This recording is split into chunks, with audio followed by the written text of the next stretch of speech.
कहानी एक ऐसे घर से जहां शादी का माहौल है, लेकिन टेंशन और शांति इतनी कि शादी का घर किसी जंग के मैदान जैसा दिख रहा था। अरे जैसा मर्जी डेकोरेशन कर दो, पैसों की चिंता मत करो। इतना पैसा जब लड़के वालों को दे दिया तो फूल वालों को देने में मुझे क्या दिक्कत है? अरे धीरे बोलो ना, साफ लग रहा है कि फ्रस्ट्रेटेड हो। अरे तुम तो चुप ही रहो। एक बेटी संभाल नहीं पाई। सारा दिन मैं काम पर जाता था, सोचता था घर पर बच्चों को अच्छे से संस्कार मिल रहे होंगे, लेकिन नहीं, मैडम को तो अपनी किटी और फैशन से फुर्सत मिले तब ना। माँ चुपचाप वहां से चली जाती है। समझ में नहीं आता कि आखिर शर्मा खानदान में हो क्या रहा है। कल तक चिड़िया सी फुदकने वाली शीना की शादी यूं अचानक एक मोटे काले लड़के से क्यों हो रही है? शीना कमरे में हाथ में गुड़िया लिए बोलती है, मेरे साथ जो हो रहा है ठीक हो रहा है। तुम तो सब जानती हो, साहिल मेरे लिए भगवान है। अब जब वो ही नहीं मिला तो फिर कोई भी हो, जिंदगी ही तो जीनी है, जी लेंगे। बाहर शीना की बुआ किसी से बात करती है। अरे मोटा नहीं, उसे तो खाते पीते घर का कहते हैं। अब ओबेरॉय का नाम भी किसी को बताने वाली बात है। उनका इकलौता लड़का तो करोड़ों की सामी तो है ही। अरे हमारी शीना बिटिया तो रानी बनेगी, रानी। इन सब के बीच कहीं कोने पर शीना हाथ में मेहंदी सजाए बैठी थी और आंखों में आंसू सजाए। और वो समय भी आ जाता है जब शीना मंडप के नीचे हाथ में वरमाला लिए खड़ी होती है, लेकिन तभी अफरा तफरी मच जाती है। कोई कहता है, अरे लड़के की माँ को हार्ट अटैक आ गया। अरे अच्छी खासी थी, कैसे हो गया? अरे कहते हैं ना, किसी किसी लड़की के पैर अच्छे नहीं होते, हो सकता है कि मनहूस है ये लड़की। शीना पास खड़ी सब सुन रही थी।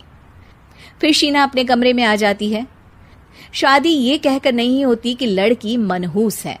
अब लगातार शीना के लिए लड़के देखने आते, लेकिन आस पड़ोस या किसी के कहने पर शादी हर बार टूट जाती। लेकिन एक दिन, अंकल, मैं काफी दिनों से आपसे मिलने की कोशिश कर रहा था, लेकिन हिम्मत नहीं हो पा रही थी। अरे बेटा, हिम्मत तो हमारी टूटी पड़ी है। वैसे कौन हो तुम? अब मेरा नाम साहिल है अंकल।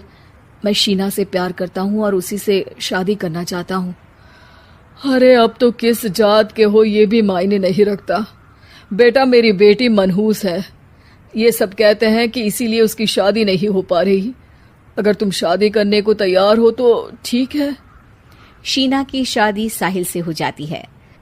अगले दिन साहिल की माँ का देहांत हो जाता है और एक बार फिर लोग शीना को अपशकुनी कहने लगते हैं। अरे खा गई दीदी को ये।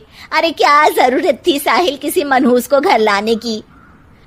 पर बुआ, माँ की तो तबीयत पिछले कई साल से खराब थी। डॉक्टर्स ने जवाब दे दिया था। क्या पता ये भी उनका सौभाग्य हो कि वो बहू का मुंह देख पाई। अरे बहू का मुंह देख पाई, या ये कह लो कि बहू का मुंह देखते ही स्वर्ग लोक सिधार गई। खैर, हमें क्या, घर तुम्हारा है, हम तो चले। अब शीना को खुद पर ही शक होने लगता है कि कहीं सच में वो अपशकुनी तो नहीं। साहिल, हम दोनों की शादी नहीं हुई होती तो अच्छा था। देखो ना, कैसे पहले मेरी शादी टूटती थी और अब तुम्हारी माँ भी। अरे ऐसा कुछ नहीं होता शीना, अपशकुनी वगैरह कुछ नहीं होता। ये सब तो ईश्वर के खेल हैं। वो शादी तुम्हारी इसलिए टूट गई क्योंकि तुमको मेरी पत्नी बनाना था, और माँ का जाना तो तय था। वो काफी बुजुर्ग थी, साथ ही एक ऐसी बीमारी से जूझ रही थी जिसमें डॉक्टर्स भी उन्हें नहीं बचा पाते। शीना साहिल की बात सुनकर तसल्ली कर लेती है और वहां से चली जाती है। अगले दिन, शीना, अरे ओ शीना। क्या हुआ?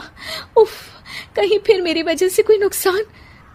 अरे नहीं नहीं शीना, तुम जानती हो, जिस प्रॉपर्टी के केस को हम बरसों से लड़ रहे थे उस पर फैसला आ गया, वो भी हमारे हक में।